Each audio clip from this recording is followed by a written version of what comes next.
চলো আজকে আমি তোমাদেরকে মিঠুর সাথে পরিচয় করিয়ে দিই। দেখো সবাই কেমন পেয়ারাটা খেয়ে মুখটা মুছে নিল দেখো। তবে মজার ব্যাপার কি জানো, মিঠুকে কিন্তু আমরা কোথা থেকে কিনে আনিনি, ও নিজেই এসেছে আমাদের কাছে। হ্যাঁ, তোমরা ঠিক শুনেছো, ও নিজেই এসেছে আমাদের কাছে।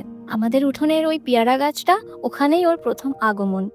তারপর থেকে রোজ চলে আসতো আমাদের সাথে দেখা করতে, আর রাত্রেবেলায় পাশের একটা সুপুরি গাছে ও শুয়ে পড়তো। তারপর ওকে নানা বিপদের সম্মুখীন হতে হয়েছে, তারপরেই ওর জন্য আমরা এই ঘরটা এনে দিয়েছিলাম। যখন ওয়েদার ভালো থাকে মিঠু কিন্তু একটু ঘুরু ঘুরু করে আসে, ও কিন্তু বাচ্চাদের ভীষণ ভালোবাসে। আজও মিঠু একটু ঘুরতে বেরিয়েছে।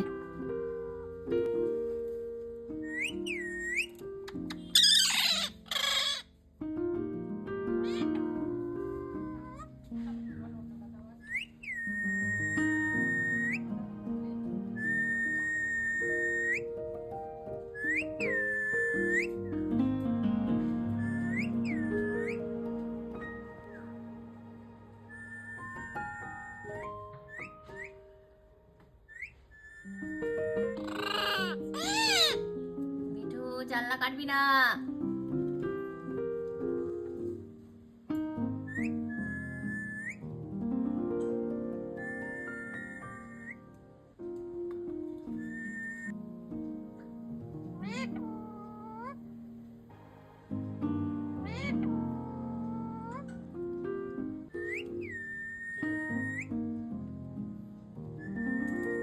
মিঠু রে, ও মিঠু, যা যা একটু ঘুরে আয় বাইরে থেকে।